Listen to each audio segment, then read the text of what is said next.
ਨਿਤਨੇਮ ਦੀਆਂ ਬਾਣੀਆਂ ਦੇ ਜਾਪ ਹੋਏ। ਆਸਾ ਜੀ ਦੀ ਵਾਰ ਦੇ ਕੀਰਤਨ ਗੁਰਮੁਖਾਂ ਪਾਸੋਂ ਸਰਵਣ ਕੀਤੇ ਹਨ। ਉਪਰੰਤ ਲੜੀਵਾਰ ਕਥਾ ਜੋ ਹਰ ਰੋਜ਼ ਗੁਰੂ ਚਰਨਾਂ ਵਿੱਚ ਬੈਠ ਕੇ ਸਰਵਣ ਕਰਦੇ ਹਾਂ। ਮਹਾਰਾਜ ਜੀ ਨੇ ਬੜੀ ਕਿਰਪਾ ਕੀਤੀ ਹੈ। ਇਹ ਪਾਵਨ ਸ਼ਬਦ ਵਡਹੰਸ ਰਾਗ ਦੇ ਵਿੱਚ ਹੈ। ਤੀਸਰੇ ਪਾਤਸ਼ਾਹ ਜੀ ਦਾ ਉਚਾਰਨ ਕੀਤਾ ਹੈ ਜੀ। ਅਤੇ ਗੁਰੂ ਗ੍ਰੰਥ ਸਾਹਿਬ ਜੀ ਦੇ ਪਾਵਨ ਅੰਕ 559 ਤੋਂ ਇਹ ਸ਼ੁਰੂ ਹੁੰਦਾ ਹੈ। 560 'ਤੇ ਇਹ ਸੰਪੂਰਨ ਹੈ ਜੀ। ਮਹਾਰਾਜ ਜੀ ਕੀ ਕਿਰਪਾ ਕਰਦੇ ਨੇ, ਆਓ ਆਪਾਂ ਸਮਝੀਏ। ਗੁਰਮੁਖ ਸੱਚ ਸੰਜਮ ਤਤ ਗਿਆਨ। ਸੋ ਮੇਨ ਗੱਲ ਹੈ ਵੀ ਜਿਹੜਾ ਗਿਆਨ ਦਾ ਤੱਤ ਹੈ ਨਾ, ਸਾਨੂੰ ਉਹ ਮਿਲਣਾ ਚਾਹੀਦਾ ਜੀ। ਹੁਣ ਗਿਆਨ ਤਾਂ ਬੜੀ ਦੁਨੀਆ ਲੈ ਲੈਂਦੀ ਹੈ।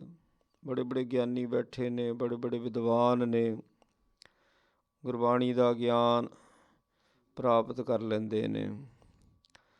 ਪਰ ਗਿਆਨ ਦੇ ਵਿੱਚੋਂ ਜਿਹੜਾ ਤੱਤ ਗਿਆਨ ਪ੍ਰਾਪਤ ਕਰਨਾ, ਉਹਦੇ ਵਾਸਤੇ ਸੋ ਬਹੁਤ ਹੀ ਬੰਦੇ ਨੂੰ ਸਤਰਕ ਰਹਿਣਾ ਪੈਂਦਾ, ਸੁਚੇਤ ਰਹਿਣਾ ਪੈਂਦਾ ਹੈ।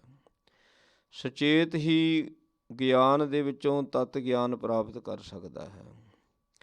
ਗੁਰਮੁਖ ਜਿਸ ਨੇ ਆਪਣੇ ਜੀਵਨ ਨੂੰ, ਜੀਵਨ ਦਾ ਜਿਹੜਾ ਆਧਾਰ ਆ ਬਾਣੀ ਬਣਾ ਲਿਆ, ਗੁਰੂ ਦੇ ਗਿਆਨ ਨੂੰ ਜਿਸ ਨੇ ਅਪਣਾ ਲਿਆ, ਗੁਰਮੁਖ ਹੋ ਗਿਆ, ਅਤੇ ਉਹ ਫਿਰ ਸੰਜਮਤਾਈ ਵਿੱਚ ਆਪਣਾ ਜੀਵਨ ਬਤੀਤ ਕਰਦਾ। ਸੰਜਮਤਾਈ ਦੇ ਵਿੱਚ, ਕਿਉਂਕਿ ਤੱਤ ਗਿਆਨ ਜੋ ਪ੍ਰਾਪਤ ਕਰਨਾ, ਤੱਤ ਗਿਆਨ ਦੇ ਵਿੱਚ ਸੱਚ ਹੁੰਦਾ। ਜਿਹੜਾ ਸੱਚ ਹੈ, ਜਿਸ ਸੱਚ ਦੀ ਗੱਲ ਸ਼੍ਰੀ ਗੁਰੂ ਨਾਨਕ ਦੇਵ ਮਹਾਰਾਜ ਪਾਤਸ਼ਾਹ ਜੀ ਨੇ ਕੀਤੀ ਹੈ ਜੀ। ਜਿਸ ਸੱਚ ਨੂੰ ਰੱਬ ਕਿਹਾ ਜਾਂਦਾ, ਪ੍ਰੀਤਮ ਪ੍ਰਮਾਤਮਾ ਪਰਮੇਸ਼ਰ ਕਿਹਾ ਜਾਂਦਾ, ਜਿਹੜਾ ਨਾ ਜੰਮਦਾ ਹੈ ਨਾ ਮਰਦਾ ਹੈ, ਕਰੋੜਾਂ ਬ੍ਰਹਿਮੰਡਾਂ ਦਾ ਜੋ ਠਾਕਰ ਹੈ। ਅਗਰ ਉਸ ਸੱਚ ਨੂੰ ਪ੍ਰਾਪਤ ਕਰਨਾ ਹੈ ਅਤੇ ਗੁਰਬਾਣੀ ਦੇ ਇਸ ਗਿਆਨ 'ਚੋਂ ਤੱਤ ਗਿਆਨ ਵਿੱਚ ਆਉਣਾ। ਗੁਰਬਾਣੀ ਦਾ ਗਿਆਨ ਤਾਂ ਹੈ ਹੀ ਸਾਰਾ ਤੱਤ ਗਿਆਨ, ਸਮਝ ਵਿੱਚ ਤੱਤ ਗਿਆਨ ਹੁੰਦਾ। ਸਾਡੀ ਜਿਹੜੀ ਆਪਣੀ ਸਮਝ ਹੈ ਨਾ, ਕਿਉਂਕਿ ਸਾਡੀ ਸਮਝ 'ਚ ਹੋਰ ਬੜਾ ਫਤੂਰ ਭਰਿਆ ਪਿਆ। ਸੋ ਜਦੋਂ ਕੇਵਲ ਗੁਰਬਾਣੀ ਦਾ ਗਿਆਨ ਸਾਡੀ ਸਮਝ ਵਿੱਚ, ਬੁੱਧ ਵਿੱਚ ਰਹਿ ਜਾਣਾ, ਫਿਰ ਉਹ ਤੱਤ ਗਿਆਨ ਹੋਣਾ, ਭਾਵ ਹੋਰ ਹੁਣ ਕੋਈ ਗਿਆਨ ਹੀ ਨਹੀਂ ਹੈ। ਸੋ ਇਹ ਹੁੰਦਾ ਜੀ ਸੰਜਮ ਕਰਨ ਦੇ ਨਾਲ। ਇੰਦਰੀਆਂ ਦਾ ਸੰਜਮ ਬੜਾ ਜ਼ਰੂਰੀ ਹੈ। ਸੋ ਦੇਖਣ ਦੇ ਨਾਲ ਸਾਡੇ ਗਿਆਨ 'ਤੇ ਅਸਰ ਪੈਂਦਾ, ਸੁਣਨ ਦੇ ਨਾਲ ਸਾਡੇ ਗਿਆਨ 'ਤੇ ਅਸਰ ਪੈਂਦਾ ਹੈ, ਬੋਲਣ ਦੇ ਨਾਲ ਅਸਰ ਪੈਂਦਾ ਗਿਆਨ 'ਤੇ। ਫਿਰ ਭਾਈ ਖਾਣ ਪੀਣ ਦੇ ਵਿੱਚ ਵੀ ਬੰਦਾ ਸੰਜਮ ਨਾ ਕਰੇ, ਉਹਦੇ ਨਾਲ ਵੀ ਸਾਡੇ ਗਿਆਨ 'ਤੇ ਅਸਰ ਪੈ ਜਾਂਦਾ। ਸੋ ਇਸ ਕਰਕੇ ਸੰਜਮ ਬੜਾ ਜ਼ਰੂਰੀ ਹੈ। ਸੋ ਸੰਜਮ ਜਦੋਂ ਕਰ ਲਿਆ ਅਤੇ ਇਹੋ ਹੀ ਗਿਆਨ ਜਦੋਂ ਨਿਰੋਲ ਰਹਿ ਗਿਆ, ਫਿਰ ਆਪਾਂ ਇਹਨੂੰ ਤੱਤ ਗਿਆਨ ਕਹਿ ਦਿੰਦੇ। ਨਿਰੋਲ ਇਹ ਗਿਆਨ ਰਹਿ ਜਾਣਾ। ਜਦੋਂ ਬ੍ਰਹਮ ਦੀ ਵਿਚਾਰ ਬ੍ਰਹਮ ਦੇ ਵਿੱਚ ਹੀ ਆਪਾਂ ਲੈਂਦੇ ਹਾਂ, ਸੰਸਾਰਕ ਕੰਮਾਂ ਵਾਸਤੇ ਨਹੀਂ, ਆਪਾਂ ਦੇਖਦੇ ਹੀ ਨਹੀਂ, ਲੈਣਾ ਤਾਂ ਕੀ ਹੈ। ਇਹ ਬ੍ਰਹਮ ਦੀ ਵਿਚਾਰ ਨੂੰ ਤੱਤ ਗਿਆਨ ਹੁੰਦਾ ਜੀ। ਸੋ ਇਹ ਗੁਰਮੁਖ ਨੇ ਜਿਹੜੇ ਨਾ, ਗੁਰਮੁਖ, ਉਹਨਾਂ ਨੂੰ ਇਹ ਤੱਤ ਗਿਆਨ ਪ੍ਰਾਪਤ ਹੁੰਦਾ ਹੈ। ਗੁਰਮੁਖ ਸਾਚੇ ਲੱਗੈ ਧਿਆਨ। ਸੋ ਗੁਰਮੁਖਾਂ ਦਾ ਜਿਹੜਾ ਧਿਆਨ ਹੈ, ਅੱਠੇ ਪੈਰ ਸੱਚ ਦੇ ਵਿੱਚ ਲੱਗਾ ਰਹਿੰਦਾ।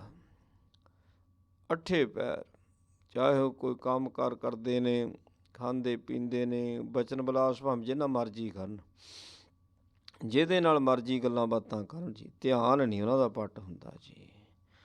ਗੱਡੀ ਚਲਾਉਂਦੇ ਆ ਜਾਂ ਘਰ ਵਿੱਚ ਬੈਠੇ ਨੇ, ਪ੍ਰਸ਼ਾਦਾ ਭੋਜਨ ਛਕਦੇ ਨੇ, ਧਿਆਨ ਪੱਟੇ ਨਹੀਂ ਹੁੰਦਾ। ਸੋ ਇਹ ਅਵਸਥਾ ਹੈ ਤਾਂ ਅਭਿਆਸ ਵੀ ਕਰਨਾ ਪੈਂਦਾ ਅਤੇ ਉਹਦੀ ਕਿਰਪਾ ਵਾਰ-ਵਾਰ ਮੰਗਣੀ ਪੈਂਦੀ ਹੈ। ਵਾਰ-ਵਾਰ ਜੇ ਹੁਣ ਕਿਰਪਾ ਮੰਗਾਂਗੇ ਨੇ ਤਾਂ ਕਿਰਪਾ ਕਿੱਦਾਂ ਦੇ ਦੂ ਜੀ? ਕਿਰਪਾ ਤਾਂ ਮੰਗਣੀ ਪੈਣੀ ਨਾ। ਜਦ ਹੋਰ ਇੰਨੀਆਂ ਦਾਤਾਂ ਮੰਗੀਆਂ ਆਪਾਂ, ਨਾਲ ਕਿਰਪਾ ਵੀ ਮੰਗੀਏ, ਅਤੇ ਉਹ ਫਿਰ ਐਸੀ ਕਿਰਪਾ ਕਰਦਾ ਵੀ ਧਿਆਨ ਨਹੀਂ ਸਾਡਾ ਪੱਟ ਹੁੰਦਾ। ਅਤੇ ਧਿਆਨ ਸੱਚ ਵਿੱਚ ਜਦੋਂ ਲੱਗ ਜਾਂਦਾ ਗੁਰਮੁਖਾਂ ਦਾ, ਗੁਰਬਾਣੀ ਦੇ ਗਿਆਨ ਵਾਲੇ ਦਾ ਧਿਆਨ ਸੱਚ ਵਿੱਚ ਲੱਗਣਾ। ਜਿਹਦੇ ਕੋਲ ਗੁਰਬਾਣੀ ਦਾ ਗਿਆਨ ਨਹੀਂ ਹੈ, ਉਹਦਾ ਸੱਚ ਵਿੱਚ ਧਿਆਨ ਕਿੱਦਾਂ ਲੱਗ ਸਕਦਾ। ਸੋ ਗੁਰਮੁਖ ਗੁਰਬਾਣੀ ਦੇ ਗਿਆਨ ਵਾਲਾ, ਉਹਨੂੰ ਗੁਰਮੁਖ ਕਹਿ ਦਿੱਤਾ, ਉਹਦਾ ਫਿਰ ਸੱਚ ਵਿੱਚ ਹਮੇਸ਼ਾ ਧਿਆਨ ਲੱਗਿਆ ਰਹਿੰਦਾ ਜੀ। ਗੁਰਮੁਖ ਮਨ ਮੇਰੇ ਨਾਮ ਸਮਾਲ। ਆਪਣੇ ਮਨ ਨੂੰ ਹੀ ਕਹਿੰਦੇ ਨੇ ਗੁਰਮੁਖ, ਕਿਸੇ ਦੀ ਗੱਲ ਹੀ ਨਹੀਂ ਕਰਦੇ। ਇਹ ਥੋੜ੍ਹੀ ਵੀ ਹਾਂ ਜੇ ਦੂਸਰਿਆਂ ਨੂੰ ਸੁਣਾ ਕੇ ਗੱਲਾਂ ਕਰਨੀਆਂ, ਉਪਦੇਸ਼ ਦੂਸਰਿਆਂ ਨੂੰ ਦੇਣਾ ਅਤੇ ਆਪ ਉਸ ਉਪਦੇਸ਼ ਨੂੰ ਕਮਾਉਣਾ ਨਹੀਂ। ਗੁਰਮੁਖਾਂ ਦਾ ਜੀਵਨ ਕੁਝ ਵੱਖਰੀ ਕਿਸਮ ਦਾ ਹੁੰਦਾ ਹੈ। ਗੁਰਮੁਖਾਂ ਨੇ ਜੇ ਕੋਈ ਗੱਲ ਕਰਨੀ, ਆਪਣੇ ਮਨ ਦੇ ਨਾਲ ਕਰਨੀ ਹੈ। ਸੋ ਇੱਥੋਂ ਤੱਕ ਆਪਣੇ ਸਰੀਰ ਦੇ ਨਾਲ ਵੀ ਗੁਰਮੁਖ ਗੱਲਾਂ ਕਰਦੇ। ਮਹਾਰਾਜ ਗੁਰੂ ਅਮਰਦਾਸ ਜੀ ਦੇ ਬਚਨ ਨੇ, ਅਤੇ ਇਕੱਲੇ ਇਕੱਲੇ ਅੰਗ ਦਾ ਜ਼ਿਕਰ ਕੀਤਾ ਹੋਇਆ ਇਹਨਾਂ ਨੇ ਗੁਰਬਾਣੀ ਦੇ ਵਿੱਚ। ਸਰੀਰ ਦੇ ਸੰਬੰਧ ਵਿੱਚ ਆਪਣੇ ਸਰੀਰ ਦੇ ਨਾਲ ਗੱਲਾਂ ਕਰਨ, ਜਿਹੜਾ ਮੇਰਾ ਆਪਣਾ ਸਰੀਰ। ਪਾਓ ਸੁਹਾਵੇ ਜਾਓ ਤਉ ਤਿਰ ਜੁਲ ਦੇ ਸੀਸ ਸੁਹਾਵਾ ਚਰਣੀ। ਪੈਰ ਤਾਂ ਫਿਰ ਉਹੀਓ ਸੋਭਨੀਕ ਹੈ ਜਿਹੜੇ ਗੁਰੂ ਮਹਾਰਾਜ ਸੱਚੇ ਪਾਤਸ਼ਾਹ ਜੀ ਵੱਲ ਨੂੰ ਚੱਲ ਕੇ ਆਉਂਦੇ ਨੇ। ਸਿਰ ਉਹੀਓ ਸੋਭਨੀਕ ਹੈ ਜਿਹੜਾ ਉਹਦੇ ਚਰਨਾਂ 'ਤੇ ਆਣ ਕੇ ਟਿਕ ਜਾਂਦਾ। ਸੋ ਅੰਤਰਿਪਤ ਭਾਵ ਆਪਣੀ ਸੋਚ ਹੀ ਨਹੀਂ ਰੱਖਣੀ ਦੂਜੀ, ਆਪਣਾ ਧਿਆਨ ਨੂੰ ਚੱਲਣਾ ਕਿਹਾ ਜਾਂਦਾ ਨਾ, ਧਿਆਨ ਅੰਦਰਲੇ ਜਿਹੜੇ ਪੈਰ ਨੇ। ਸੋ ਧਿਆਨ ਹਰ ਵਕਤ ਹੀ ਸ਼ਬਦ ਵੱਲ ਜਾਵੇ। ਇਹ ਪੈਰ ਫਿਰ ਅੰਦਰਲੇ ਪੈਰ ਸੋਭਨੀਕ ਹੁੰਦੇ ਨੇ।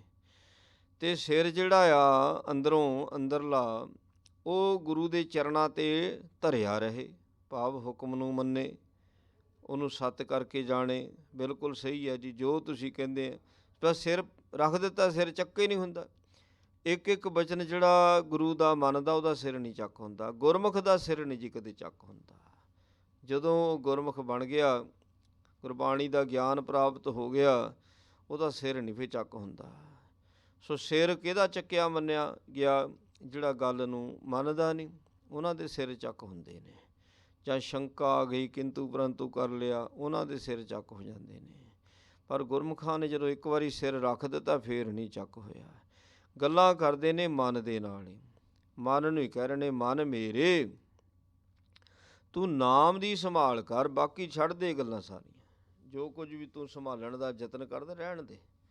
ਉਹ ਤਾਂ ਜਿੱਦਾਂ ਕਿਸੇ ਦੇ ਕਰਮਾਂ ਦੇ ਵਿੱਚ ਹੈ, ਭਾਗਾਂ ਦੇ ਵਿੱਚ ਹੈ, ਉਹਨੂੰ ਮਿਲੀ ਜਾਂਦਾ। ਕੁਝ ਮਿਲਦਾ ਹੁੰਦਾ, ਕੁਝ ਵਿਛੜਦਾ ਹੁੰਦਾ, ਕੁਝ ਨਫਾ ਹੈ, ਕੁਝ ਨੁਕਸਾਨ ਹੈ। ਇਸ ਕਰਕੇ ਜਿਹੜੇ ਗੁਰਮੁਖ ਜਨ ਹੁੰਦੇ ਨੇ, ਉਹਨਾਂ ਦੀ ਅਵਸਥਾ ਹੋ ਜਾਂਦੀ, ਜੋ ਨਰ ਦੁੱਖ ਮੈਂ ਦੁੱਖ ਨਹੀਂ ਮਾਨੈ, ਸੁਖ ਸਨੇਹ ਅਰ ਭੈ ਨਹੀਂ, ਜਾ ਕੇ ਕੰਚਨ ਮਾਟੀ ਮਾਨੈ। ਸੋ ਬੜੀ ਨਿਰਾਲੀ ਜੀ ਅਵਸਥਾ ਹੁੰਦੀ ਹੈ, ਅਤੇ ਉਹ ਬੜੀ ਆਨੰਦਮਈ ਅਵਸਥਾ ਹੁੰਦੀ ਹੈ। ਉਹ ਗੁਰਮੁਖ ਆਪ ਉਹਦੇ ਵਿੱਚ ਬੜਾ ਆਨੰਦ ਲੈਂਦਾ। ਐਸਾ ਸੁੱਖ ਹੈ, ਐਸਾ ਸੁੱਖ ਤਾਂ ਕਿਸੇ ਰਾਜੇ ਮਹਾਰਾਜੇ ਦੇ ਕੋਲ ਵੀ ਨਹੀਂ, ਜਿੰਨਾ ਸੁੱਖ ਫਿਰ ਗੁਰਮੁਖ ਦੇ ਕੋਲ ਆ ਜਾਂਦਾ। ਗੱਲਾਂ ਉਹਦੀਆਂ ਮਨ ਦੇ ਨਾਲ ਹੀ ਆ ਸਾਰੀਆਂ। ਸੋ ਮਨ ਨੂੰ ਬਾਰ-ਬਾਰ ਸੁਚੇਤ ਕਰ ਦਿੰਦਾ, ਵੇਖੀ ਕਿਤੇ ਨਾਮ ਨਾ ਭੁੱਲ ਜਾਈਂ। ਮੇਰੇ ਮਨ ਵੇਖੀ ਕਿਤੇ, ਤੂੰ ਨਾਲ ਰਹਿ, ਨਾਮ ਨੂੰ ਚੇਤੇ ਰੱਖ, ਨਾਮ ਸੰਭਾਲ। ਸਦਾ ਨਿਭੈ ਚੱਲੈ ਤੇਰੇ ਨਾਲ। ਜੇ ਤੂੰ ਨਾਮ ਨੂੰ ਚੇਤੇ ਰੱਖੇਗਾ, ਗੁਰਮੁਖ ਮਨ ਨੂੰ ਕਹਿੰਦਾ ਨਾ, ਇਹਨੇ ਨਾ ਤੇਰੇ ਨਾਲ ਹੀ ਰਹਿਣਾ। ਜਿੰਨਾ ਚਿਰ ਤੇਰਾ ਜੀਵਨ ਹੈ, ਤੇਰੀ ਜ਼ਿੰਦਗੀ ਹੈ, ਤੇਰੇ ਸਵਾਸ ਨੇ। ਸੋ ਔਖੀ ਸਮੇਂ ਵੀ ਤੇਰੇ ਨਾਲ, ਸੁੱਖ ਵੇਲੇ ਵੀ ਤੇਰੇ ਨਾਲ। ਸੁੱਖ ਵੇਲੇ ਵੀ ਨਾਲ, ਸੁੱਖ ਵੇਲੇ 'ਚ ਜ਼ਿਆਦਾ ਖਿਆਲ ਰੱਖਣਾ ਪੈਂਦਾ ਗੁਰੂ ਨੂੰ ਆਪਣੇ ਸਿੱਖ ਦਾ, ਵੀ ਕਿਤੇ ਭੁੱਲ ਨਾ ਜਾਵੇ। ਮਾਇਆ ਦਾ ਜਿਹੜਾ ਸੁੱਖ ਹੁੰਦਾ, ਉਹ ਬੰਦੇ ਨੂੰ ਬਾਣੀ ਭੁਲਾਉਂਦਾ ਹੈ। ਉਹ ਬੰਦੇ ਨੂੰ ਬਾਣੀ ਭੁਲਾਉਂਦਾ, ਮਾਇਆ ਦਾ ਸੁੱਖ। ਇਸ ਕਰਕੇ ਗੁਰੂ ਨੂੰ ਇਸ ਗੱਲ ਦਾ ਵੀ ਫਿਕਰ ਹੁੰਦਾ ਵੀ ਇਹ ਕਿਤੇ ਵੀ ਬਾਣੀ ਨਾ ਭੁੱਲ ਜਾਵੇ। ਬਾਕੀ ਭੁੱਲ ਜਾਵੇ ਕੋਈ ਫਰਕ ਨਹੀਂ ਪੈਂਦਾ। ਕੁਝ ਗਵਾਚ ਜਾਵੇ, ਕੁਝ ਨੁਕਸਾਨ ਹੋ ਜਾਵੇ, ਕੋਈ ਫਰਕ ਨਹੀਂ ਪੈਂਦਾ। ਮਨ ਦਾ ਟਿਕਾ ਨਹੀਂ ਭੰਗ ਹੋਣਾ ਚਾਹੀਦਾ, ਮਨ ਦਾ ਧੀਰਜ ਨਹੀਂ ਕਿਤੇ ਜਾਣਾ ਚਾਹੀਦਾ। ਇਹਦਾ ਫਿਕਰ ਹੁੰਦਾ ਹੈ ਗੁਰੂ ਨੂੰ। ਸੋ ਇਹ ਜਿਹੜਾ ਨਾਮ ਹੈ, ਇੱਥੇ ਤੇਰੇ ਨਾਲ ਇਸ ਨੇ ਨਿਭਣਾ ਹਰ ਦੁੱਖ ਸੁੱਖ ਦੇ ਸਮੇਂ ਦੇ ਵਿੱਚ। ਓੜਕ ਤਿੱਕਰ ਜਦੋਂ ਤੂੰ ਤੁਰਨਾ, ਉਦੋਂ ਤੇਰੇ ਸਰੀਰ ਨੇ ਵੀ ਨਹੀਂ ਤੇਰੇ ਨਾਲ ਜਾਣਾ। ਸੰਬੰਧੀ ਤਾਂ ਇੱਕ ਪਾਸੇ ਰਹਿ ਗਿਆ, ਕਿਸੇ ਨੇ ਨਾਲ ਨਹੀਂ ਹੋਣਾ, ਤੂੰ ਇਕੱਲਾ ਹੋਣਾ।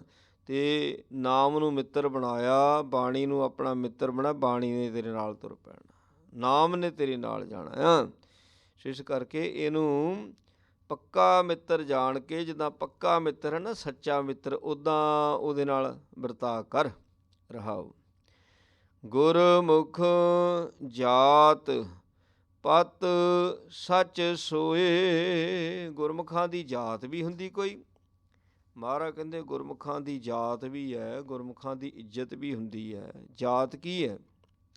ਗੁਰਮੁਖਾਂ ਦੀ ਜਾਤ ਉਹ ਨਹੀਂ ਜਿਹੜੀਆਂ ਜਾਤਾਂ ਮਨੁੱਖ ਨੇ ਬਣਾਈਆਂ ਹੋਈਆਂ। ਇਹ ਗੁਰਮੁਖਾਂ ਦੀ ਜਾਤ ਨਹੀਂ ਹੁੰਦੀ। ਗੁਰਮੁਖਾਂ ਦੀ ਜਾਤ ਹੁੰਦੀ ਹੈ ਸੱਚ। ਗੁਰਮੁਖਾਂ ਦੀ ਜਾਤ ਸੱਚ ਹੈ। ਅਤੇ ਗੁਰਮੁਖਾਂ ਦੀ ਇੱਜ਼ਤ ਕੀ ਹੋਈ?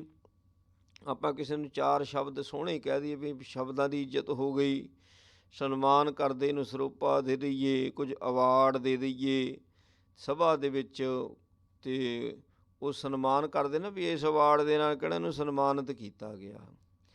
ਸੋ ਗੁਰਮੁਖਾਂ ਦੀ ਇੱਜ਼ਤ ਕੀ ਹੈ? ਮਹਾਰਾਜ ਸੱਚੇ ਪਾਤਸ਼ਾਹ ਕਹਿੰਦੇ ਗੁਰਮੁਖਾਂ ਦੀ ਇੱਜ਼ਤ ਜਿਹੜੀ ਹੈ ਉਹ ਹੈ ਸੱਚ। ਕਹਿੰਦੇ ਸੱਚ ਹੀ ਉਹਨਾਂ ਦੀ ਇੱਜ਼ਤ ਹੈ ਅਤੇ ਸੱਚ ਹੀ ਉਹਨਾਂ ਦੀ ਜਾਤ ਹੈ। ਇਹ ਸੱਚ ਮਿਲਦਾ ਕਿੱਥੋਂ ਹੈ? ਮਹਾਰਾਜ ਸੱਚੇ ਪਾਤਸ਼ਾਹ ਸੋਏ ਉਹੀਓ ਦੇਣੇ ਵਾਲਾ। ਸੱਚ ਹੋਰ ਤਾਂ ਕੋਈ ਦੇ ਨਹੀਂ ਸਕਦਾ ਨਾ, ਉਹੀ ਦੇਣੇ ਵਾਲਾ। ਅਤੇ ਗੁਰਮੁਖਾਂ ਦੀ ਜਿਹੜੀ ਸ਼ੋਭਾ ਹੁੰਦੀ ਹੈ ਨਾ, ਉਹ ਸੱਚ ਦੀ ਹੁੰਦੀ, ਸੱਚੀ ਸ਼ੋਭਾ ਹੁੰਦੀ ਹੈ। ਸੱਚੀ ਸ਼ੋਭਾ ਹੁੰਦੀ ਹੈ। ਉਹਨਾਂ ਦੀ ਸ਼ੋਭਾ ਜਿਹੜੀ ਹੈ ਝੂਠੀ ਨਹੀਂ ਹੁੰਦੀ, ਰੁਲਣੇ ਵਾਲੀ ਨਹੀਂ ਹੁੰਦੀ, ਰਲਾਉਣੇ ਵਾਲੀ ਨਹੀਂ ਹੁੰਦੀ। ਬੰਦੇ ਇਸ ਸੰਸਾਰ ਦੇ ਵਿੱਚ ਸੋ ਆਪਣੀ ਜੇ ਸ਼ੋਭਾ ਕਰਾਉਂਦੇ ਨੇ, ਦੂਜਿਆਂ ਦੀ ਬੇਇੱਜ਼ਤੀ ਕਰਕੇ ਸ਼ੋਭਾ ਕਰਾਉਂਦੇ ਨੇ। ਦੂਸਰੇ ਦਾ ਅਪਮਾਨ ਹੋਣਾ, ਇਹ ਕਾਹਦੀ ਸ਼ੋਭਾ ਹੋਈ? ਕਿਸੇ ਦਾ ਨੁਕਸਾਨ ਹੋ ਕੇ ਮੇਰਾ ਨਫਾ ਹੋ ਜਾਵੇ ਅਤੇ ਇਹ ਕਾਹਦਾ ਨਫਾ ਹੋਇਆ ਭਾਈ? ਕਿਸੇ ਦਾ ਅਪਮਾਨ ਹੋ ਕੇ ਮੇਰੀ ਇੱਜ਼ਤ ਹੋ ਜਾਵੇ ਅਤੇ ਇਹ ਕਾਹਦੀ ਇੱਜ਼ਤ ਹੋਈ? ਸੋ ਗੁਰਮੁਖ ਇੰਝ ਨਹੀਂ ਹੁੰਦੇ। ਗੁਰਮੁਖਾਂ ਦੀ ਸ਼ੋਭਾ ਸੱਚੀ ਹੁੰਦੀ ਹੈ। ਸੋ ਗੁਰਮੁਖਾਂ ਦੀ ਜਿਹੜੀ ਜਾਤ ਹੈ, ਗੁਰਮੁਖਾਂ ਦੀ ਜਾਤ ਵੀ ਸੱਚ ਹੈ ਕਹਿੰਦੇ। ਕਿਉਂਕਿ ਜਾਤ ਅਸਲ ਵਿੱਚ ਹੈ ਹੀ ਸਾਰਿਆਂ ਦੀ ਜਾਤ ਤਾਂ ਜੋਤ ਆ। ਜੋਤ ਕੀ ਜਾਤ, ਜਾਤ ਕੀ ਜੋਤੀ। ਜਿਹੜੀ ਸਾਡੀ ਜੋਤ ਹੈ ਇਹ ਸਾਰਿਆਂ ਦੀ ਜਾਤ ਹੈ। ਫਿਰ ਮਾਨੁਖ ਦੇਹੀ ਮਨੁੱਖ, ਮਾਨਸ ਕੀ ਜਾਤ, ਮਨੁੱਖ ਵੀ ਇੱਕ ਜਾਤ ਹੈ ਅਤੇ ਇਹ ਵੀ ਤਾਂ ਇੱਕੋ ਹੀ ਆ ਫਿਰ ਸਾਰਿਆਂ ਦੀ। ਮਾਨਸ ਕੀ ਜਾਤ ਸਭੈ ਇੱਕ ਪਹਿਚਾਨ ਬੋ, ਮਾਨਸ ਇੱਕ ਜਾਤ ਹੈ। ਅਤੇ ਪੰਜਾਂ ਤੱਤਾਂ ਦੀ ਮਿੱਟੀ ਲੱਗੀ ਹੋਈ ਹੈ। ਜੋਤ ਇੱਕ ਜਾਤ ਹੈ, ਜੋਤ ਕੀ ਜਾਤ, ਜਾਤ ਕੀ ਜੋਤੀ, ਤਿਤ ਲਾਗੈ ਕੰਚੂਆ ਫਲ ਮੋਤੀ। ਸੋ ਇਹ ਅਕਲ ਦਿੱਤੀ ਤਾਂ ਉਹਦੀ ਹੈ ਨਾ, ਫਿਰ ਉਹਦੀ ਜਾਤ ਹੈ ਸਾਰਿਆਂ ਦੇ ਕੋਲ। ਅਤੇ ਗੁਰਮੁਖ ਇਸ ਗੱਲ ਨੂੰ ਸਮਝਦਾ, ਜਿਹੜਾ ਇਸ ਬਾਤ ਨੂੰ ਸਮਝ ਜਾਂਦਾ ਹੈ ਨਾ, ਉਹਦੀ ਫਿਰ ਇੱਜ਼ਤ ਜਿਹੜੀ ਹੈ ਉਹ ਸੱਚੀ ਹੈ। ਗੁਰਮੁਖ ਅੰਤਰ ਸਖਾਈ ਪ੍ਰਭ ਹੋਏ। ਗੁਰਮੁਖ ਬਾਹਰ ਮੁਖ ਨਹੀਂ ਹੁੰਦੇ ਜੀ। ਜਿਹੜੇ ਗੁਰਮੁਖ ਹੁੰਦੇ ਨੇ ਨਾ, ਜਿਹਦੇ ਕੋਲ ਹੁਣ ਜਿਹੜੇ ਪੱਲੇ ਗੁਰਬਾਣੀ ਦਾ ਗਿਆਨ ਹੈ, ਉਹ ਬਾਹਰ ਮੁਖ ਕਿੱਥੇ ਹੁੰਦੇ ਆ? ਉਹ ਅੰਤਰਮੁਖ ਹੋ ਜਾਂਦੇ ਨੇ। ਵੀ ਆਪਣੇ ਅੰਤਰ ਆਤਮੇ ਜੁੜ ਕੇ ਬਹਿਣਾ, ਅੰਦਰੋਂ ਹੀ ਬਾਣੀ ਨੂੰ ਸੁਣਨਾ, ਅੰਤਰ ਆਤਮੇ ਦੇ ਨਾਲ ਗੱਲਾਂ ਕਰਨੀਆਂ, ਅੰਤਰਮੁਖ ਹੋ ਜਾਣਾ। ਬੁਰਾਈਆਂ ਵੇਖਣੀਆਂ ਆਪਣੀਆਂ, ਬੜਾ ਮਨ 'ਤੇ ਪਹਿਰਾ ਰੱਖਣਾ, ਕਿਤੇ ਮਨ ਇੱਧਰ ਉੱਧਰ ਨਾ ਭੱਜੇ। ਪਹਿਰਾ ਤਾਂ ਦੇਣਾ ਹੀ ਪੈਂਦਾ। ਅੰਤਰਮੁਖ ਰਹਿੰਦੇ ਨੇ ਗੁਰਮੁਖ। ਅਤੇ ਸਖਾਈ ਪ੍ਰਭ ਹੋਈ। ਸੋ ਇਸੇ ਕਰਕੇ ਪ੍ਰਮਾਤਮਾ ਫਿਰ ਉਹਨਾਂ ਦਾ ਸਖਾ ਬਣਦਾ ਹੈ, ਉਹਨਾਂ ਦਾ ਮਿੱਤਰ ਬਣਦਾ। ਜਿਹੜਾ ਵੀ ਅੰਤਰਮੁਖ ਹੋ ਜਾਂਦਾ ਉਸਨੂੰ ਕਿਸੇ ਬੰਦੇ ਕੋਲੋਂ ਸਹਾਇਤਾ ਲੈਣ ਦੀ ਲੋੜ ਨਹੀਂ। ਪ੍ਰਮਾਤਮਾ ਵਿਧਾਂ ਬੜੀਆਂ ਬਣਾਉਂਦਾ। ਸਾਰੀ ਸ੍ਰਿਸ਼ਟੀ ਤਾਂ ਉਹਦੀ ਸੇਵਾਦਾਰ ਬਣ ਜਾਂਦੀ ਹੈ। ਸਾਰੀ ਸ੍ਰਿਸ਼ਟੀ ਜਿਹੜੀ ਹੈ, ਕਿਉਂਕਿ ਸਗਲ ਸਮੱਗਰੀ ਤੁਮਰੈ ਸੂਤਰ ਧਾਰੀ। ਸਾਰੀ ਸਮੱਗਰੀ ਜੋ ਕੁਝ ਵੀ ਹੈ ਉਹਦੇ ਸੂਤ ਦੇ ਵਿੱਚ ਪੁਰਿਆ, ਉਹਦੇ ਹੁਕਮ ਦੇ ਵਿੱਚ ਪਰੋਇਆ ਹੋਇਆ। ਹੁਣ ਜਿਹੜਾ ਅੰਤਰਮੁਖ ਹੋ ਗਿਆ ਅਤੇ ਪ੍ਰਮਾਤਮਾ ਪਰਮੇਸ਼ਰ ਹਰ ਇੱਕ ਲੋੜ ਉਹਦੀ ਜਿਹੜੀ ਪੂਰੀ ਕਰ ਦਿੰਦਾ, ਸਹਾਇਤਾ ਕਰਦਾ। ਸਹਾਇਤਾ ਤਾਂ ਇਹੋ ਹੀ ਹੈ ਨਾ, ਬੰਦੇ ਨੂੰ ਲੋੜ ਪੈ ਗਈ ਫਿਰ ਸਹਾਇਤਾ ਦੀ ਲੋੜ ਹੈ। ਜੇ ਲੋੜ ਹੀ ਨਹੀਂ ਫਿਰ ਸਹਾਇਤਾ ਕੀ ਚਾਹੀਦੀ? ਗੁਰਮੁਖ ਦਾ ਜੀਵਨ ਇੱਥੇ ਆ ਜਾਂਦਾ। ਫਿਰ ਜ਼ਰੂਰਤ ਹੀ ਨਹੀਂ ਹੈ, ਲੋੜ ਹੀ ਨਹੀਂ ਸਹਾਇਤਾ ਦੀ। ਅਤੇ ਬਸ ਇਹੋ ਹੀ ਹੁਣ ਬੇਨਤੀ ਕਰਦਾ ਵੀ ਐਸੀ ਮੇਰੇ 'ਤੇ ਕਿਰਪਾ ਕਰ ਦਿਓ, ਐਸੀ ਰਹਿਮਤ ਕਰ ਦਿਓ ਵੀ ਸਦਾ ਸਦਾ ਤੁਧ ਧਿਆਈ। ਵੀ ਇਹੋ ਹੀ ਮੇਰੀ ਇੱਕ ਜ਼ਰੂਰਤ ਰਹੇ ਅਤੇ ਮੇਰੀ ਜ਼ਰੂਰਤ ਪੂਰੀ ਹੁੰਦੀ ਰਹੇ। ਵੀ ਕਦੀ ਕਾਲ ਦੀ ਮਾਰ ਨਾ ਪਵੇ, ਕਦੀ ਇਹੋ ਜਿਹਾ ਸਮਾਂ ਆਵੇ ਹੀ ਨਾ। ਗੁਰਮੁਖਾਂ ਦੀ ਮੰਗ ਹੀ ਇੱਕ ਹੁੰਦੀ ਹੈ। ਮਹਾਰਾਜ ਪਾਤਸ਼ਾਹ ਕਹਿੰਦੇ ਨੇ, ਗੁਰਮੁਖ ਜਿਸਨੂੰ ਆਪ ਕਰੇ ਸੋ ਹੋਏ। ਇਹ ਕੋਈ ਸ਼ਬਦ ਤਾਂ 4 ਅੱਖਰਾਂ ਦੇ ਹੀ ਆ ਗੁਰਮੁਖ। ਇਹ ਜਿਹੜਾ ਮਰਜ਼ੀ ਕਿਸੇ ਦੇ ਨਾਲ ਲਾ ਦਿਓ, ਗੁਰਮੁਖ ਫਲਾਨਾ ਗੁਰਮੁਖ, ਜਾਂ ਨਾਂ ਰੱਖਣ ਦੇ ਨਾਲ ਕੋਈ ਗੁਰਮੁਖ ਨਹੀਂ ਹੋ ਜਾਂਦਾ, ਜਾਂ ਕਿਸੇ ਨੂੰ ਕਹਿਣ ਦੇ ਨਾਲ ਕੋਈ ਗੁਰਮੁਖ ਨਹੀਂ ਹੋ ਜਾਂਦਾ, ਜੇ ਆਪਣੇ ਆਪ ਨੂੰ ਬੰਦਾ ਕਿ ਮੈਂ ਗੁਰਮੁਖ ਨਹੀਂ ਹੁੰਦਾ ਜੀ। ਮਹਾਰਾਜ ਪਾਤਸ਼ਾਹ ਕਹਿੰਦੇ ਨੇ ਗੁਰਮੁਖ ਜਿਸ ਨੂੰ ਆਪ ਕਰੇ, ਕਿਉਂਕਿ ਗੁਰਬਾਣੀ ਦਾ ਗਿਆਨ ਦੇਣਾ, ਗੁਰਬਾਣੀ ਦਾ ਗਿਆਨ ਕਿਤੇ ਐਵੇਂ ਮਿਲ ਜਾਂਦਾ ਜੀ। ਜਿਸ ਨੂੰ ਗੁਰਬਾਣੀ ਦਾ ਗਿਆਨ ਆ ਗਿਆ ਨਾ, ਤਤ ਗਿਆਨ, ਦੂਸਰਾ ਗਿਆਨ ਮਰਨਾ ਚਾਹੀਦਾ। ਜਿਹੜਾ ਦੂਸਰਾ ਸੰਸਾਰਕ ਗਿਆਨ ਆ ਨਾ, ਉਹ ਖਤਮ ਹੋਣਾ ਚਾਹੀਦਾ। ਇਹ ਫਿਰ ਚਤਰਾਈਆਂ ਹੀ ਆ, ਗਿਆਨ ਕਾਹਦਾ ਜੀ। ਜਿਹੜਾ ਸੰਸਾਰਕ ਗਿਆਨ ਹੈ, ਇਹ ਤੂੰ ਚਤਰਾਈਆਂ ਮਹਾਰਾਜ ਨੇ ਕਿਹਾ ਹੋਇਆ, ਇਹਨੂੰ ਮਨ ਦੀਆਂ ਸਿਆਣਪਾਂ ਕਿਹਾ ਹੋਇਆ। ਮਹਾਰਾਜ ਸੱਚੇ ਪਾਤਸ਼ਾਹ ਕਹਿੰਦੇ ਸਹਿਜ ਸਿਆਣਪਾ ਲੱਖ ਹੋਏ ਤਾਂ ਇੱਕ ਨਾ ਚੱਲੇ ਨਾਲ। ਇਹ ਚਤਰਾਈਆਂ ਕਿਤੇ ਕਾਮ ਨਾ ਆਈਆਂ, ਇਹ ਚਤਰਾਈਆਂ ਨੇ। ਗਿਆਨ ਕਾਹਦਾ ਹੈ? ਗਿਆਨ ਤਾਂ ਗੁਰਬਾਣੀ ਦਾ ਹੀ ਗਿਆਨ ਹੈ। ਉਹਨਾਂ ਨੂੰ ਚਤਰਾਈਆਂ ਜਾਣ ਕੇ ਤੇ ਤਿਆਗ ਦੇਣਾ ਚਾਹੀਦਾ। ਜੇ ਦੂਸਰਾ ਗਿਆਨ ਨਹੀਂ ਤਿਆਗ ਹੁੰਦਾ, ਮਹਾਰਾਜ ਨੂੰ ਬੇਨਤੀ ਕਰਨੀ ਚਾਹੀਦੀ ਹੈ। ਫੇਰ ਕਿਤੇ ਜਾ ਕੇ ਗੁਰਮੁਖ ਬਣ ਹੁੰਦਾ। ਸੋ ਗੁਰਮੁਖ ਜਿਸ ਨੂੰ ਆਪ ਕਰੇ ਸੋ ਹੋਏ।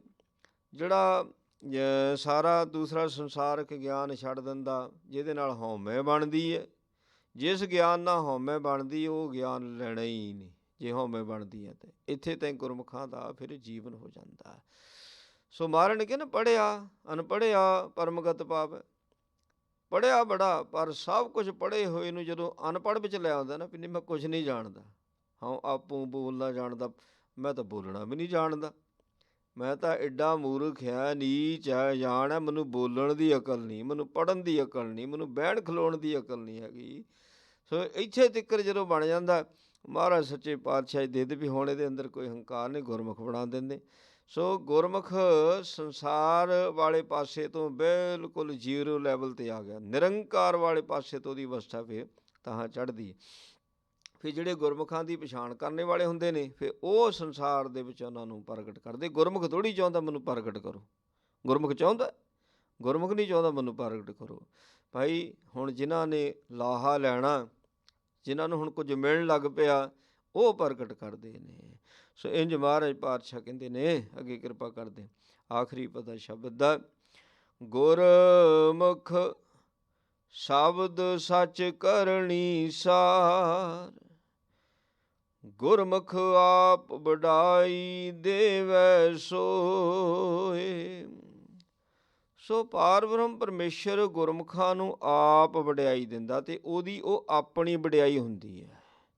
ਹੁਣ ਜਦੋਂ ਕਿਸੇ ਗੁਰਮੁਖ ਦੀ ਵਡਿਆਈ ਹੋਵੇ, ਅਤੇ ਗੁਰਮੁਖ ਥੋੜ੍ਹੀ ਕਹਿੰਦਾ ਵੀ ਮੇਰੀ ਵਡਿਆਈ ਆ, ਉਹ ਕਹਿੰਦਾ ਨਹੀਂ, ਇਹ ਰੱਬ ਦੀ ਵਡਿਆਈ ਹੈ, ਰੱਬ ਦੀ ਵਡਿਆਈ ਹੈ, ਅਤੇ ਇਹ ਮੇਰੇ ਨਾਂ ਦੀ ਵਡਿਆਈ ਨਹੀਂ ਹੈ, ਰੱਬ ਦੇ ਨਾਂ ਦੀ ਵਡਿਆਈ ਹੈ। ਅਤੇ ਜਿੱਦਾਂ ਕਬੀਰ ਸਾਹਿਬ ਜੀ ਕਹਿੰਦੇ ਤੇਰਾ ਨਾਂ ਕਬੀਰ, ਮੈਂ ਥੋੜ੍ਹੀ ਕਬੀਰ ਹਾਂ, ਤੂੰ ਕਬੀਰ ਆ, ਕਹਿੰਦੇ ਤੇਰਾ ਨਾਂ ਕਬੀਰ ਆ, ਕਹਿੰਦੇ। ਸੋ ਕਹੋ ਨਾਨਕ ਸਭ ਤੇਰੀ ਵਡਿਆਈ, ਕੋਈ ਨਾਉ ਨਾ ਜਾਣੇ ਮੇਰਾ। ਸੋ ਗੁਰਮੁਖਾਂ ਦਾ ਜੀਵਨ ਹੁੰਦਾ ਜੀ। ਗੁਰਮੁਖ ਸ਼ਬਦ ਸੱਚ ਕਰਨੀ ਸਾਰ। ਗੁਰਮੁਖ ਹਰ ਵਕਤ ਸ਼ਬਦ ਦੇ ਨਾਲ ਜੁੜਦੇ ਹੈ, ਗੁਰਬਾਣੀ ਦੇ ਨਾਲ, ਜਿਸ ਕਰਕੇ ਉਹਨਾਂ ਦੀ ਜਿਹੜੀ ਕਰਨੀ ਹੁੰਦੀ ਨਾ, ਉਹਨਾਂ ਦੇ ਜਿਹੜੇ ਕਰਮ ਹੁੰਦੇ ਨੇ, ਉਹ ਸੱਚ ਦੇ ਹੁੰਦੇ ਨੇ, ਸ੍ਰੇਸ਼ਟ ਹੁੰਦੇ ਨੇ, ਉੱਤਮ ਹੁੰਦੇ ਨੇ। ਉਹਨਾਂ ਦੇ ਕਰਮਾਂ ਵਿੱਚ ਪਖੰਡ ਨਹੀਂ ਹੁੰਦਾ ਜੀ, ਉਹਨਾਂ ਦੇ ਕਰਮਾਂ ਵਿੱਚ ਦੂਜੇ ਦਾ ਬੁਰਾ ਨਹੀਂ ਹੁੰਦਾ। ਗੁਰਮੁਖਾਂ ਦੀ ਤਾਂ ਚਿਤਵਨੀ ਦੇ ਵਿੱਚ ਵੀ ਦੂਸਰੇ ਦਾ ਬੁਰਾ ਨਹੀਂ ਹੁੰਦਾ। ਮਨ ਮੈਂ ਚਿਤਵੋ ਚਿਤਵਨੀ ਉਦਮ ਕਰੋ ਉਠਨੀਤ। ਉਹਨਾਂ ਦਾ ਚਿਤਵਨੀ ਵੀ ਹਰ ਵੇਲੇ ਹੋਈ ਰਹਿੰਦੀ ਵੀ ਕਿਸੇ ਤਰੀਕੇ ਦੇ ਨਾਲ ਬਾਣੀ ਹੋਰ ਪੜ੍ਹੀ ਜਾਵੇ, ਹੋਰ ਸਤਸੰਗ ਕਰ ਲਈਏ, ਕੋਈ ਗੁਰਮੁਖ ਮਿਲਦਾ, ਕੋਈ ਰੱਬ ਦਾ ਪਿਆਰ ਅੰਦਰ, ਰੱਬ ਦੇ ਘਰ ਦੀ ਗੱਲ ਹੋਰ ਕਰ ਲਈਏ। ਉਹਨਾਂ ਦੇ ਤਾਂ ਕਰਨੀ ਸਾਰ ਹਰ, ਚਾਹੇ ਤਨ ਕਰਕੇ ਕਰਮ ਹੈ, ਚਾਹੇ ਮਨ ਕਰਕੇ ਕਰਮ ਹੈ। ਸੋ ਉਹਨਾਂ ਦਾ ਸ੍ਰੇਸ਼ਟ ਕਰਮ ਹੁੰਦਾ ਹੈ ਗੁਰਮੁਖਾਂ ਦਾ, ਉਹ ਸ਼ਬਦ ਦੇ ਕਰਮ ਨੂੰ ਸ੍ਰੇਸ਼ਟ ਕਰਮ ਕਿਹਾ ਜਾਂਦਾ ਹੈ। ਗੁਰਮੁਖ ਨਾਨਕ ਪਰਵਾਰੈ ਸਾਧਾਰ। ਮਹਾਰਾਜ ਸੱਚੇ ਪਾਤਸ਼ਾਹ ਕਹਿੰਦੇ ਨੇ, ਭਾਈ ਜਿਹੜੇ ਗੁਰਮੁਖ ਹੁੰਦੇ ਨੇ, ਅਤੇ ਉਹ ਫਿਰ ਇਹ ਥੋੜ੍ਹੀ ਵੀ ਇਕੱਲਾ ਉਹਨਾਂ ਦਾ ਆਪਣਾ ਹੀ ਭਲਾ ਹੁੰਦਾ, ਸਾਰਾ ਪਰਿਵਾਰ ਜਿਹੜਾ ਆ, ਪਰਿਵਾਰ ਦਾ ਭਲਾ, ਸਾਰੇ ਪਰਿਵਾਰ ਦਾ ਆਸਰਾ ਹੁੰਦਾ ਗੁਰਮੁਖ, ਸਾਰੇ ਪਰਿਵਾਰ ਦਾ। ਸੋ ਆਪਾਂ ਕੀ ਮੰਨਦੇ ਆ ਵੀ ਜਿਹੜਾ ਬੜਾ ਕੰਮ ਕਾਰ ਕਰਦਾ, ਦੌੜ ਦੌੜ ਕੇ ਪੈਸੇ ਕਮਾਉਂਦਾ, ਉਹ ਪਰਿਵਾਰ ਦਾ ਆਸਰਾ ਆ। ਪਰ ਗੁਰਬਾਣੀ ਕਹਿੰਦੀ ਜਿਹੜਾ ਭਾਈ ਗੁਰੂ ਦੇ ਗਿਆਨ ਨੂੰ ਪ੍ਰਾਪਤ ਕਰਦਾ ਅਸਲ ਦੇ ਵਿੱਚ ਉਹ ਪਰਿਵਾਰ ਦਾ ਸਹਾਰਾ ਹੁੰਦਾ। ਸੋ ਇੱਥੇ ਹੀ ਨਹੀਂ ਬਸ ਉਹ ਕੁੱਲਾਂ ਦਾ ਵੀ ਸਹਾਰਾ ਬਣ ਜਾਂਦਾ, ਸੱਜਣਾ ਮਿੱਤਰਾਂ ਦਾ ਵੀ ਸਹਾਰਾ ਬਣ ਜਾਂਦਾ। ਗੁਰਮੁਖ ਨਾਨਕ ਪਰਵਾਰੈ ਸਾਧਾਰ, ਆਸਰਾ ਬਣ ਜਾਂਦਾ ਸਾਰੇ ਪਰਿਵਾਰ ਦਾ। ਮਹਾਰਾਜ ਨੇ ਕਿਰਪਾ ਕੀਤੀ ਹੈ, ਸੱਚੇ ਪਾਤਸ਼ਾਹ ਜੀ ਬਖਸ਼ਿਸ਼ ਕਰਨ। ਇਹ ਪਾਵਨ ਉਪਦੇਸ਼ ਸਤਿਗੁਰਾਂ ਨੇ ਜੋ ਬਖਸ਼ਿਸ਼ ਕੀਤਾ ਹੈ ਜੀ, ਉਹ ਸਾਡੇ ਹਿਰਦਿਆਂ ਵਿੱਚ ਵਸੇ। ਭੁੱਲਾਂ ਚੁੱਕਾਂ ਦੀ ਖਿਮਾ ਜੀ। ਵਾਹਿਗੁਰੂ ਜੀ ਕਾ ਖਾਲਸਾ, ਵਾਹਿਗੁਰੂ ਜੀ ਕੀ ਫਤਿਹ। ਰਾਮ ਕਲੀ ਮਹੱਲਾ ਤੀਜਾ। ਆਨੰਦ ਇੱਕ ਓਂਕਾਰ ਸਤਿਗੁਰੂ ਪ੍ਰਸਾਦ। ਆਨੰਦ ਭਿਆ ਮੇਰੀ ਮਾਏ ਸਤਿਗੁਰੂ ਮੈਂ ਪਾਇਆ, ਸਤਿਗੁਰ ਤਾਂ ਪਾਇਆ ਸਹਿ ਛੇਤੀ। ਮਨ ਬਜੀਆਂ ਵਧਾਈਆਂ, ਰਾਗ ਰਤਨ ਪਰਵਾਰ ਭਰੀਆਂ। ਸ਼ਬਦ ਗਾਵਣ ਆਈਆਂ, ਸ਼ਬਦੋਤਾ ਗਾਵੋ ਹਰੀ ਕੇਰਾ। ਮਨ ਜਨੀ ਵਸਾਇਆ, ਕਹਿ ਨਾਨਕ ਆਨੰਦ ਹੋਆ। ਸਤਿਗੁਰੂ ਮੈਂ ਪਾਇਆ, ਏ ਮਨ ਮੇਰਿਆ ਤੂੰ ਸਦਾ ਰਹੋ ਹਰ ਨਾਲੇ। ਹਰ ਨਾਲ ਰਹੋ ਤੂੰ ਮਨ ਮੇਰੇ, ਦੁਖ ਸਭ ਵਿਸਾਰਣਾ। ਅੰਗੀਕਾਰ ਕਰੇ ਤੇਰਾ ਕਰ ਸਭ ਸਵਾਰਣਾ। ਸਭਨਾ ਗੱਲਾਂ ਸਮਰੱਥ ਸੁਆਮੀ, ਸੋ ਕਿਉ ਮਨੋ ਵਿਸਾਰੇ। ਕਹਿ ਨਾਨਕ ਮਨ ਮੇਰੇ ਸਦਾ ਰਹੋ ਹਰ ਨਾਲੇ। ਸਾਚੇ ਸਾਹਿਬਾਂ ਕਿਆ ਨਾਹੀ ਘਰ ਤੇਰਾ, ਘਰ ਤਾਂ ਤੇਰਾ ਸਭ ਕਿਛ ਹੈ। ਜਿਸ ਦੇ ਸੋ ਪਾਵੇ, ਸਦਾ ਸਿਵ ਸਲਾਹ ਤੇਰੀ। ਨਾਮ ਮਨ ਵਸਾਵੇ, ਨਾਮ ਜਿਨ ਕੈ ਮਨ ਵਸਿਆ। ਵਾਜੇ ਸ਼ਬਦ ਕਨੇਰੇ, ਕਹਿ ਨਾਨਕ ਸੱਚੇ ਸਾਹਿਬ ਕਿਆ ਨਾਹੀ ਘਰ ਤੇਰਾ। ਸਾਚਾ ਨਾਮ ਮੇਰਾ ਆਧਾਰ, ਸਾਚ ਨਾਮ ਆਧਾਰ ਮੇਰਾ। ਜਿਨ ਭੁੱਖਾਂ ਸਭ ਗਵਾਈਆਂ, ਕਰ ਸ਼ਾਂਤ ਸੁਖ ਮਨ ਆਏ ਵਸਿਆ। ਜਿਨ ਇੱਛਾ ਸਭ ਪੁਜਾਈਆਂ, ਸਦਾ ਕੁਰਬਾਨ ਕੀਤਾ ਗੁਰ ਵਿਟਾਂ। ਜਿਸ ਦੀਆਂ ਵਡਿਆਈਆਂ, ਕਹਿ ਨਾਨਕ ਸੁਣੋ ਸੰਤੋ। ਸ਼ਬਦ ਤਰੋ ਪਿਆਰੋ, ਸਾਚਾ ਨਾਮ ਮੇਰਾ ਆਧਾਰੋ। ਵਾਜੇ ਪੰਜ ਸ਼ਬਦ ਤਿਤ ਘਰ ਸੁਭਾਗੇ, ਘਰ ਸੁਭਾਗੇ ਸ਼ਬਦ ਵਾਜੇ। ਕਾਲਾ ਜਿਤ ਕਰ ਧਾਰੀਆਂ, ਪੰਚ ਦੂਤ ਦਵਸ ਕੀਤੇ। ਕਾਲ ਕੰਟਕ ਮਾਰਿਆ, ਤੁਰ ਕਰਮ ਪਾਇਆ ਤੁਰ ਜਿਨ ਕੋ। ਸੇ ਨਾਮ ਹਰ ਕੇ ਲਾਗੇ, ਕਹਿ ਨਾਨਕ ਤੈ ਸੁਖ ਹੋਆ। ਤਿਤ ਕਰ ਅਨਹਦ ਬਾਜੇ, ਅਨੰਦ ਸੁਣੋ ਬੜ ਭਾਗੀ ਹਾਂ। ਸਗਲ ਮਨੋਰਥ ਪੂਰੇ, ਭਾਰ ਬ੍ਰਹਮ ਪ੍ਰਭ ਪਾਇਆ। ਉਤਰੇ ਸਗਲ ਵਿਸੂਰੇ, ਦੁਖ ਰੋਗ ਸੰਤਾਪ ਉਤਰੇ। ਸੁਣੀ ਸੱਚੀ ਬਾਣੀ, ਸੰਤ ਸਾਜਨ ਭੈ ਸਰਸੇ। ਪੂਰੇ ਗੁਰ ਤੇ ਜਾਣੀ, ਸੁਣ ਤੇ ਪੁਨੀਤ ਕਹਿ ਤੇ ਪਵਿੱਤ। ਸਤਿਗੁਰ ਰਹਾ ਭਰਪੂਰੇ, ਬਿਨਵੰਤ ਨਾਨਕ ਗੁਰ ਚਰਨ ਲਾਗੇ। ਵਾਜੇ ਅਨਹਦ ਤੂਰੇ, ਸੁਣ ਤੇ ਪੁਨੀਤ ਕਹਿ ਤੇ ਪਵਿੱਤ। ਸਤਿਗੁਰ ਰਹਾ ਭਰਪੂਰੇ, ਬਿਨਵੰਤ ਨਾਨਕ ਗੁਰ ਚਰਨ ਲਾਗੇ। ਵਾਜੇ ਅਨਹਦ ਤੂਰੇ। ਸ਼ਲੋਕ। ਪਵਨ ਗੁਰੂ ਪਾਣੀ ਪਿਤਾ, ਮਾਤਾ ਧਰਤ ਮਹੱਤ। ਦਿਵਸ ਰਾਤ ਦੋਇ ਦਾਈ, ਦਾਇਆ ਖੇਲੇ ਸਗਲ ਜਗਤ। ਚੰਗਿਆਈਆਂ ਬੁਰਿਆਈਆਂ, ਵਾਚੇ ਧਰਮ ਹਦੂਰ।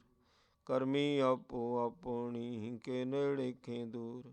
ਜਿਨੀ ਨਾਮ ਧਿਆਇਆ, ਗਏ ਮਸਕਤ ਕਾਲ। ਨਾਨਕ ਤੇ ਮੁਖ ਉਜਲੇ, ਕੀਤੀ ਛੁਟੀ ਨਾਲ। ਜਿਨੀ ਨਾਮ ਧਿਆਇਆ, ਗਏ ਮਸਕਤ ਕਾਲ। ਨਾਨਕ ਤੇ ਮੁਖ ਉਜਲੇ, ਕੀਤੀ ਛੁਟੀ ਨਾਲ। ਵਾਹਿਗੁਰੂ ਜੀ ਕਾ ਖਾਲਸਾ, ਵਾਹਿਗੁਰੂ ਜੀ ਕੀ ਫਤਿਹ। ਤੂੰ ਠਾਕੁਰ ਤੁਮ ਭੈ ਅਰਦਾਸ, ਜੀਉ ਪਿੰਡ ਸਭ ਤੇਰੀ ਰਾਸ। ਤੁਮ ਮਾਤ ਪਿਤਾ ਹਮ ਬਾਰਿਕ ਤੇਰੇ, ਤੁਮਰੀ ਕਿਰਪਾ ਮੈਂ ਸੁਖ ਕਨੇਰੇ। ਕੋਇ ਨ ਜਾਣ ਤੁਮਰਾ ਅੰਤ, ਉਚੇ ਤੇ ਊਚਾ ਭਗਵੰਤ। ਸਗਲ ਸਮਗਰੀ ਤੁਮਰੇ ਸੂਤਰ ਧਾਰੀ, ਤੁਮ ਤੇ ਹੋਏ ਸੋ ਆਗਿਆਕਾਰੀ। ਤੁਮਰੀ ਗਤ ਮਿਤ ਤੁਮ ਹੀ ਜਾਨੀ, ਨਾਨਕ ਦਾਸ ਸਦਾ ਕੁਰਬਾਨੀ। ਬੋਲੋ ਜੀ ਵਾਹਿਗੁਰੂ। ਏਕ ਓੰਕਾਰ। ਵਾਹਿਗੁਰੂ ਜੀ ਕੀ ਫਤਿਹ। ਸ਼੍ਰੀ ਭਗਵਤੀ ਜੀ ਸਹਾਇ। ਵਾਰ ਸ਼੍ਰੀ ਭਗਵਤੀ ਜੀ ਕੀ ਪਾਤਸ਼ਾਹੀ ਦਸਵੀਂ। ਕਰਤ ਭਗਵਤੀ ਸਿਮਰ ਕੈ ਗੁਰੂ ਨਾਨਕ ਨਹੀਂ ਧਿਆਏ। ਫਿਰ ਅੰਗਦ ਗੁਰ ਤੇ ਅਮਰਦਾਸ ਰਾਮਦਾਸ ਹੋਇ ਸਹਾਇ। ਅਰਜਨ ਹਰਿ ਗੋਬਿੰਦ ਨੂੰ ਸਿਮਰੋ ਸ਼੍ਰੀ ਹਰਿ ਰਾਏ। ਸ਼੍ਰੀ ਹਰਿ ਕ੍ਰਿਸ਼ਨ ਧਿਆਈਆ ਜਿਸ ਡਿਠੇ ਸ਼ਬਦ ਖਜਾਏ। ਤੇਗ ਬਹਾਦਰ ਸਿਮਰਿਆ ਕਰਨਾ ਨਿਧਿ ਆਵੇ। ਧਾਹੇ ਸਭ ਥਾਈ ਹੋਇ ਸਹਾਇ। ਦਸਵੇਂ ਪਾਤਸ਼ਾਹ ਸ਼੍ਰੀ ਗੁਰੂ ਗੋਬਿੰਦ ਸਿੰਘ ਸਾਹਿਬ ਜੀ ਸਭ ਥਾਈ ਹੋਇ ਸਹਾਇ। ਦਸਾਂ ਪਾਤਸ਼ਾਹੀਆਂ ਦੀ ਜੋਤ ਸ਼੍ਰੀ ਗੁਰੂ ਗ੍ਰੰਥ ਸਾਹਿਬ ਜੀ ਦੇ ਪਾਠ ਦਰਸ਼ਨ ਦੀਦਾਰ ਦਾ ਧਿਆਨ ਕਰ। ਬੋਲੋ ਜੀ ਵਾਹਿਗੁਰੂ। ਪੰਜਾਂ ਪਿਆਰਿਆਂ ਚੌਂ ਸਾਹਿਬਜ਼ਾਦਿਆਂ 40 ਮੁਕਤਿਆਂ ਹਠੀਆਂ ਜਪੀਆਂ ਤਪੀਆਂ ਸਿਦਗੁਣਾਂ ਜਿਨ੍ਹਾਂ ਤੇਰਾ ਨਾਮ ਜਪਿਆ ਵੰਡ ਛਕਿਆ। ਦੇਗ ਚਲਾਈ ਤੇਗ ਵਾਹੀ ਦੇਗ ਕੇ ਅੰਡਟ ਕੀਤਾ। ਜਿਨ੍ਹਾਂ ਪਿਆਰਿਆਂ ਸਚਿਆਰਿਆਂ ਦੀ ਕਮਾਈ ਦਾ ਧਿਆਨ ਤਰ ਖਾਲਸਾ ਜੀ। ਬੋਲੋ ਜੀ ਵਾਹਿਗੁਰੂ। ਸਿੰਘਾਂ ਸਿੰਘਣੀਆਂ ਧਰਮ ਹੇਤ ਸੀਸ ਦਿੱਤੇ। ਬੰਦ ਬੰਦ ਕਟਵਾਏ ਖੋਪਰੀਆਂ ਲਹਾਈਆਂ ਚਰਖੜੀਆਂ ਤੇ ਚੜੇ ਤਨਾਰਿਆਂ ਨਾਲ ਚਰਵਾਏ। ਗੁਰਦੁਆਰਿਆਂ ਦੀ ਸੇਵਾ ਲਈ ਕੁਰਬਾਨੀਆਂ ਕੀਤੀਆਂ ਧਰਮ ਨਿਹਾਰਿਆ। ਸਿੱਖੀ ਸਦਕ ਕੇਸਾਂ ਸੁਬਾਸਾਂ ਨਾਲ ਨਿਭਾਇਆ। ਤਿਨਾਂ ਸਮੂਹ ਸ਼ਹੀਦਾਂ ਦੀ ਕਮਾਈ ਦਾ ਧਿਆਨ ਤਰ ਖਾਲਸਾ ਜੀ। ਬੋਲੋ ਜੇ ਵਾਹਿਗੁਰੂ। ਪੰਜਾਂ ਤਖਤਾਂ ਸਰਬੱਤ ਗੁਰਦੁਆਰਿਆਂ ਦਾ ਧਿਆਨ ਤਰ ਖਾਲਸਾ ਜੀ। ਬੋਲੋ ਜੀ ਵਾਹਿਗੁਰੂ। ਪ੍ਰਥਮੈ ਸਰਬੱਤ ਖਾਲਸਾ ਜੀ ਕੀ ਅਰਦਾਸ। ਸਰਬੱਤ ਖਾਲਸਾ ਜੀ ਕੋ ਨਾਮ ਚਿਤ ਆਵੈ। ਚਿਤ ਆਵਨ ਕਾ ਸਦਕਾ ਸਰਬ ਸੁਖ ਹੋਵੈ। ਜਹਾਂ ਜਹਾਂ ਖਾਲਸਾ ਜੀ ਸਾਹਿਬ ਤਹਾਂ ਤਹਾਂ ਰਚਿਆ ਰਿਆਇਤ। ਦੇਗ ਤੇ ਫਤਿਹ ਬਿਰਦ ਕੀ ਪੈਜ ਪੰਥ ਕੀ ਜੀਤ। ਸਾਹਿਬ ਜੀ ਸਹਾਇ ਖਾਲਸਾ ਜੀ ਕੇ ਬੋਲ ਬਾਲੇ। ਬੋਲੋ ਜੀ ਵਾਹਿਗੁਰੂ। ਸਿੱਖਾਂ ਨੂੰ ਬਖਸ਼ੋ ਜੀ ਸਿੱਖੀ ਦਾਨ। ਕੇਸ ਦਾਨ ਰਹਿਤ ਦਾਨ ਵਿਵੇਕ ਦਾਨ ਵਿਸ਼ਾਲ ਦਾਨ ਭਰੋਸਾ ਦਾਨ ਦਾਨਾ ਸਰਦਾਨ ਨਾਮਦਾਨ। ਸ਼੍ਰੀ ਅੰਮ੍ਰਿਤਸਰ ਸਾਹਿਬ ਜੀ ਕੇ ਦਰਸ਼ਨ ਇਸ਼ਨਾਨ। ਚੌਂਕੀਆਂ ਝੰਡੇ ਬੁੰਗੇ ਜੁਗੋ ਜੁਗ ਅਟਲ ਧਰਮ ਕਾ ਜੈਕਾਰ। ਬੋਲੋ ਜੀ ਵਾਹਿਗੁਰੂ। ਸਿੱਖਾਂ ਦਾ ਮਨ ਨੀਵਾਂ ਮੱਤ ਉੱਚੀ ਮੱਤ ਪੱਤ ਕੇ ਰੱਖਿਆ ਵਾਹਿਗੁਰੂ। ਸੱਚੇ ਪਾਤਸ਼ਾਹ ਮਹਾਰਾਜ ਜੀ ਆਪ ਜੀ ਦੀ ਬੜੀ ਮਿਹਰ ਕਿਰਪਾ ਹੈ। ਅੰਮ੍ਰਿਤ ਵੇਲੇ ਦੇ ਦੀਵਾਨ ਸਜੇ ਦੀਵਾਨਾਂ ਅੰਦਰ ਪਾਤਸ਼ਾਹ ਜੀਓ ਆਪ ਜੀ ਦੀ ਮਿਹਰ ਕਿਰਪਾ ਦਾ ਸਦਕਾ ਨਿਤਨੇਮ ਦੀਆਂ ਬਾਣੀਆਂ ਦੀ ਜਾਪ ਹੋਈ। ਆਸ਼ਾ ਜੀ ਦੀ ਵਾਰ ਦੀ ਕੀਰਤਨ ਹੋਈ। ਸ਼ਬਦ ਦੀ ਵਿਚਾਰ ਹੋਈ। ਆਨੰਦ ਸਾਹਿਬ ਦੀਆਂ 6 ਪੌੜੀਆਂ ਦੀ ਜਾਪ ਹੋਈ। ਭੁੱਲਾਂ ਚੁੱਕਾਂ ਦੀ ਸਿਮਾ ਕਰਨੀ। ਬਾਣੀ ਦਾ ਮਹਾਤਮ ਆਈਆਂ ਸੰਗਤਾਂ ਨੂੰ ਬਖਸ਼ਣਾ। ਤਿਲ ਫੁੱਲ ਹਾਜ਼ਰ ਦਰ ਪ੍ਰਵਾਨ ਕਰਨਾ। ਸਰਬੱਤ ਸੰਗਤਾਂ ਦੀਆਂ ਮਨੋ ਕਾਮਨਾਵਾਂ ਗੁਰਮਤਿ ਅਨੁਸਾਰ ਪੂਰੀਆਂ ਕਰਨੀਆਂ। ਬਖਸ਼ੀਆਂ ਦਾਤਾਂ ਚੋਕੜਾ ਪ੍ਰਸ਼ਾਦੀਆਂ ਦੀ ਗਾਂ ਹਾਜ਼ਰ ਨੇ। ਕਰੀ ਪਾਕ ਸਭ ਸੋਚ ਪਵਿੱਤਰ ਹੁਣ ਲਾਵ ਭੂਖ ਹਟਾਏ। ਸੀਤ ਪ੍ਰਸ਼ਾਦ ਸੰਗਤਾਂ ਵਿੱਚ ਵਰਤੇ। ਜੋ ਜੀ ਛਕਿਆ ਆਪਣਾ ਨਾਮ ਜਪੇ। ਪਾਵਨ ਹੁਕਮ ਬਖਸ਼ੋ ਸੰਗਤਾਂ ਨੂੰ ਨਿਹਾਲ ਕਰੋ ਜੀ। ਸਹੀ ਪਿਆਰੇ ਮਿਲਣੇ ਜਿਨ੍ਹਾਂ ਮਿਲਿਆ ਨਾਮ ਚਿਤ ਆਵੇ। ਨਾਨਕ ਨਾਮ ਚੜ੍ਹਦੀ ਕਲਾ ਤੇਰੇ ਭਾਣੇ ਸਰਬੱਤ ਦਾ ਭਲਾ। ਵਾਹਿਗੁਰੂ ਜੀ ਕਾ ਖਾਲਸਾ ਵਾਹਿਗੁਰੂ ਜੀ ਕੀ ਫਤਿਹ। ਤੁਰ ਆਗਿਆ ਪਈ ਅਕਾਲ ਕੀ। ਤਵੇ ਚਲਾਇਓ ਪੰਥ। ਸਭ ਸਿੱਖਨ ਕੋ ਹੁਕਮ ਹੈ। ਗੁਰੂ ਮਾਨਿਓ ਗ੍ਰੰਥ। ਗੁਰੂ ਗ੍ਰੰਥ ਜੀ ਮਾਨਿਓ। ਪ੍ਰਗਟ ਗੁਰਾਂ ਕੀ ਦੇ। ਜੋ ਪ੍ਰਭ ਕਉ ਮਿਲਵੋ ਚਾਹੈ। ਹੋ ਸ਼ਬਦ ਮਹਿਲੇ। ਰਾਜ ਕਰੇਗਾ ਖਾਲਸਾ। ਬਾਕੀ ਰਹਿ ਨ ਕੋਇ। ਵਾਰ ਹੋਏ ਸਭ ਮਿਲਣਗੇ। ਬਚੇ ਸ਼ਰਨ ਜੋ ਹੋਏ। ਗੁਰੂ ਨਾਮ ਜਹਾਜ ਹੈ। ਚੜੇ ਸੁਤਰੇ ਪਾਰ। ਸ਼ਰਦਾ ਕਰ ਸੇਮ ਦੇ। ਗੁਰ ਪਾਰ ਤਾਰਨ ਹਾਰ। ਜਾ ਕੇ ਹਾਥ ਮੈਂ ਸੋਏ ਸੀਸ। ਮਰੀ ਰਛਿਆ ਕਰੇ। ਗੁਰ ਕਲਗੀ ਧਾਰ ਜਗਦੀਸ਼। ਸੋ ਨਿਹਾਲ। ਸਤਿ ਸ੍ਰੀ ਅਕਾਲ। ਵਾਹਿਗੁਰੂ ਜੀ ਕਾ ਖਾਲਸਾ ਵਾਹਿਗੁਰੂ ਜੀ ਕੀ ਫਤਿਹ। ਸਤਿਨਾਮ ਵਾਹਿਗੁਰੂ ਜੀਓ। ਸੋ ਕਹੋ ਟਲ ਗੁਰ ਸੇਵੀਐ। ਅਹਨਿਸ ਸਹਿਜ ਸੁਭਾਏ। ਦਰਸ਼ਨ ਪਰਸੀਐ ਗੁਰੂ ਕੈ। ਜਨਮ ਮਰਨ ਦੁਖ ਜਾਏ। ਸ਼ਲੋਕ ਮਹੱਲਾ ਤੀਜਾ। ਏ ਮਨ ਹਰਿ ਜੀ ਧਿਆਏ ਤੂੰ। ਇਕ ਮਨ ਇਕ ਚਿਤ ਭਾਏ। ਹਰਿ ਕੀਆਂ ਸਦਾ ਸਦਾ ਵਡਿਆਈਆਂ। ਦੇ ਨਾ ਪਛੋਤਾਏ। ਏ ਮਨ ਹਰਿ ਜੀ ਧਿਆਏ ਤੂੰ। ਇਕ ਮਨ ਇਕ ਚਿਤ ਭਾਏ। ਹਰਿ ਕੀਆਂ ਸਦਾ ਸਦਾ ਵਡਿਆਈਆਂ। ਦੇ ਨਾ ਪਛੋਤਾਏ। ਹਉ ਹਰਿ ਕੈ ਸਦ ਬਲਿਹਾਰਣੈ। ਜਿਤ ਸੇਵਿਆ ਸੁਖ ਪਾਏ। ਨਾਨਕ ਗੁਰਮੁਖ ਮਿਲ ਰਹੈ, ਹਉਮੈ ਸਭ ਜਲਾਏ। ਮਹੱਲਾ ਤੀਜਾ। ਆਪੇ ਸੇਵਾ ਲਾਇਨ, ਆਪੇ ਬਖਸ਼ ਕਰੇ। ਸਭਨਾ ਕਾ ਮਾਪਿਓ ਆਪ ਹੈ, ਆਪੇ ਸਾਰ ਕਰੇ। ਨਾਨਕ ਨਾਮ ਧਿਆਇਨ, ਤਿਨ ਨਿਜ ਕਰ ਵਾਸ ਹੈ। ਜੁਗ ਜੁਗ ਸੋਭਾ ਹੋਏ। ਪੌੜੀ। ਤੂੰ ਕਰਨ ਕਾਰਨ ਸਮਰੱਥ ਹੈ ਕਰਤੇ, ਮੈਂ ਤੁਝ ਬਿਨ ਅਵਰ ਨ ਕੋਈ। ਤੁਧ ਆਪੇ ਸ੍ਰਿਸ਼ਟ ਸਿਰਜੀਆ, ਆਪੇ ਫੁਨ ਗੋਈ। ਸਭ ਇੱਕੋ ਸ਼ਬਦ ਵਰਤਦਾ, ਜੋ ਕਰੇ ਸੋ ਹੋਈ। ਵਡਿਆਈ ਗੁਰਮੁਖ ਦੀ, ਪ੍ਰਭ ਹਰਿ ਪਾਵੈ ਸੋਈ। ਗੁਰਮੁਖ ਨਾਨਕ ਆਰਾਧਿਆ, ਸਭ ਆਖੋ ਧੰਨ ਧੰਨ ਧੰਨ ਗੁਰ ਸੋਈ। ਵਡਿਆਈ ਗੁਰਮੁਖ ਦੀ, ਪ੍ਰਭ ਹਰਿ ਪਾਵੈ ਸੋਈ। ਗੁਰਮੁਖ ਨਾਨਕ ਆਰਾਧਿਆ, ਸਭ ਆਖੋ ਧੰਨ ਧੰਨ ਧੰਨ ਗੁਰ ਸੋਈ। ਸੁਧ। ਵਾਹਿਗੁਰੂ ਜੀ ਕਾ ਖਾਲਸਾ, ਵਾਹਿਗੁਰੂ ਜੀ ਕੀ ਫਤਿਹ। ਜਪੋ ਸਤਿਨਾਮ ਸਤਿਨਾਮ ਸਤਿਨਾਮ ਜੀ। ਵਾਹਿਗੁਰੂ ਵਾਹਿਗੁਰੂ ਵਾਹਿਗੁਰੂ ਜੀ। ਜਪੋ ਸਤਿਨਾਮ ਸਤਿਨਾਮ ਸਤਿਨਾਮ ਜੀ। ਵਾਹਿਗੁਰੂ ਵਾਹਿਗੁਰੂ ਵਾਹਿਗੁਰੂ ਜੀ। ਜਪੋ ਸਤਿਨਾਮ ਸਤਿਨਾਮ ਸਤਿਨਾਮ ਜੀ। ਵਾਹਿਗੁਰੂ ਵਾਹਿਗੁਰੂ ਵਾਹਿਗੁਰੂ ਜੀ। ਜਪੋ ਸਤਿਨਾਮ ਸਤਿਨਾਮ ਸਤਿਨਾਮ ਜੀ। ਵਾਹਿਗੁਰੂ ਵਾਹਿਗੁਰੂ ਵਾਹਿਗੁਰੂ। ਵਾਹਿਗੁਰੂ ਜੀ ਕਾ ਖਾਲਸਾ, ਵਾਹਿਗੁਰੂ ਜੀ ਕੀ ਫਤਿਹ।